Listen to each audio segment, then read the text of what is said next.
All right, now that we talked about Einstein's observations that led to this particle model and through the use of this cathode ray tube, we are ready to talk about doing some calculations of the photoelectric effect to determine some of these numbers. How do we know that the numbers that exist over here, such as the speed of the electron that's leaving or the minimum energy required to remove an electron from a metal?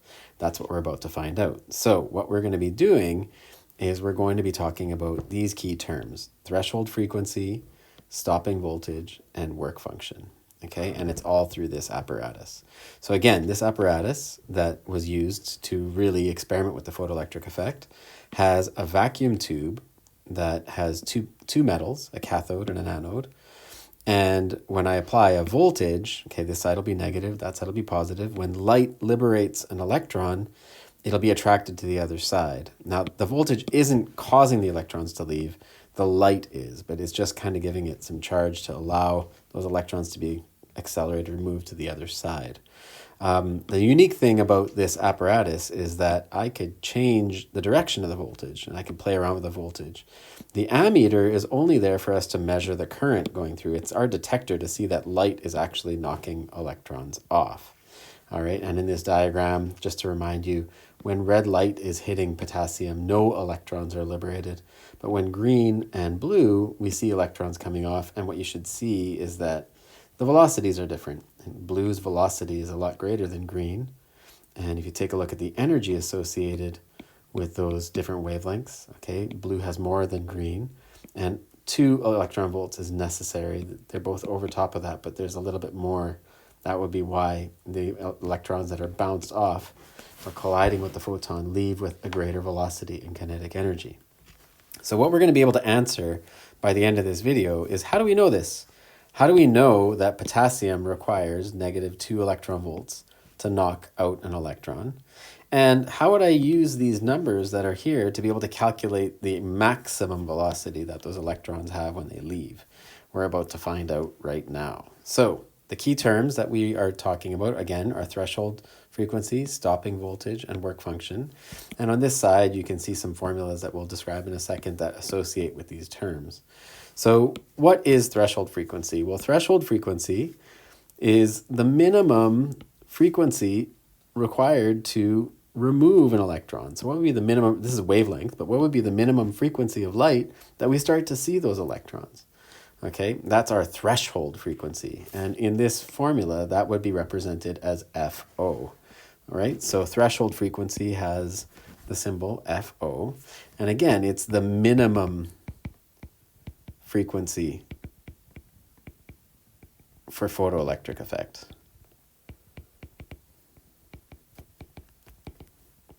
Okay, so it has that minimum energy associated with it to knock an electron off. Okay, I'm going to skip stopping voltage for a second, and we're looking at the work function. Well, work function is associated with this metal. What work function is this part? What is the minimum energy required to push an electron out?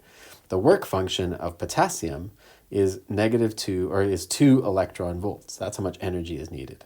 And what dictates the work function of different metals is how well that metal holds those electrons to itself. So if we go back to another diagram over here, these metal ions, some of them will hold those electrons tighter than others. Okay, the stronger that those metal ions hold those electrons, the greater the work function is going to be. The more the work is required to separate those electrons, that sea of electrons, from those ions. Okay, so some metals hold those electrons tighter than others. So the stronger the work function, the more energy needed, probably the higher frequency of light needed to knock those electrons off, the higher threshold frequency we're going to have to knock electrons off. So potassium's got a pretty low one. -2 electron volts, or 2 electron volts, is fairly low. It's pretty easy to knock electrons off of potassium. Okay, so going back to that, let's just write that out. Our work function, which has a symbol of that, is the minimum, or it's not the minimum, it's the energy or work required to remove an electron from the surface of a metal.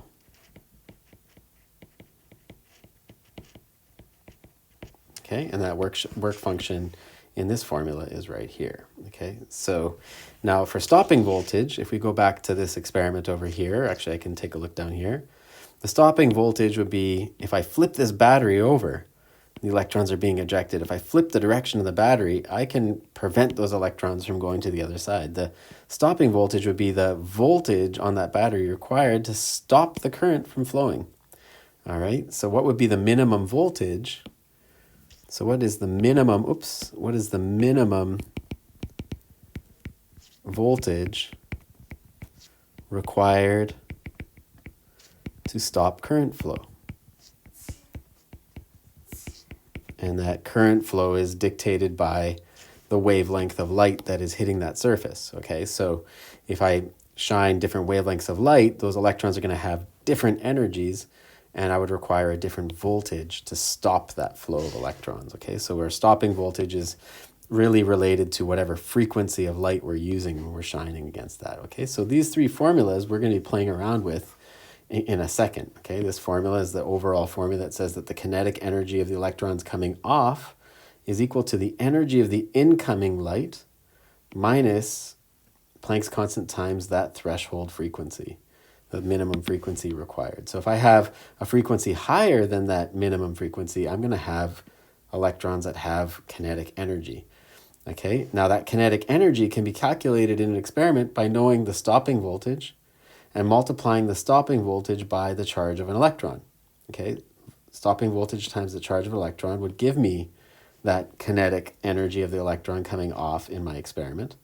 Once I've determined that kinetic energy, I can find the work function by saying kinetic energy minus the energy of the photon coming in would give me the work function of the metal, or in this case, it would tell me that. Okay, so what we need to be able to do on questions like this is to be able to plug around with these three formulas and to be able to look at a diagram, if they gave me a diagram such as these, and extract information that I can put into these formulas to calculate things such as threshold frequency, work function, kinetic energy, stopping voltage. Okay, so let's just take a look at the setup. So we're going to be actually going to be playing around with this PhET simulation. You can find it in PhET. And we're going to play around with changing the wavelength of light that we're shining on the metal and seeing how does a change in the wavelength affect the current and affect the stopping voltage that we're going to have to apply. Eventually, I think when we get over here, you might not see any current happening at all because these wavelengths don't have that minimum frequency needed to liberate electrons. Okay, so in this case, UV light, 400 nanometers, is coming down, liberating electrons. The electrons are flying across, no problem.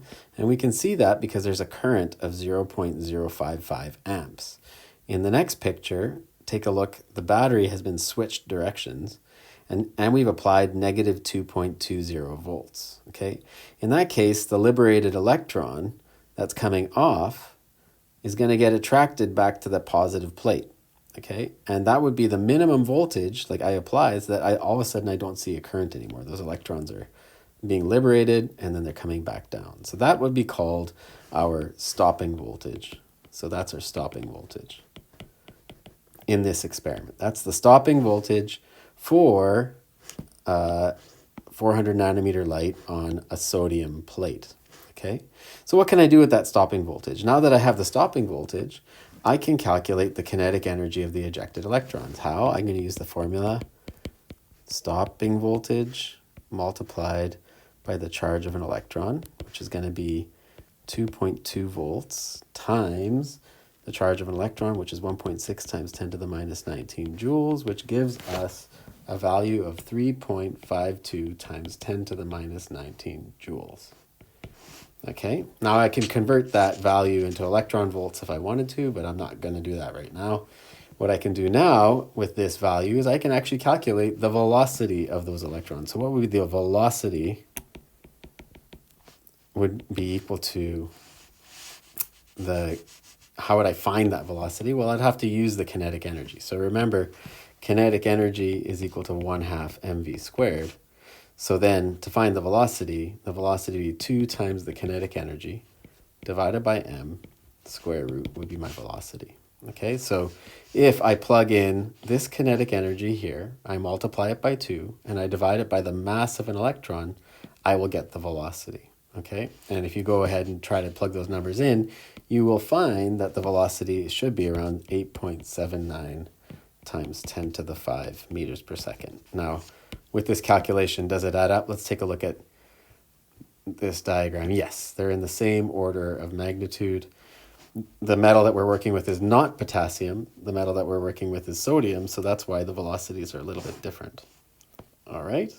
And so the next calculations we'll do in the next video is to use the same setup to actually calculate the work function of sodium or a different metal.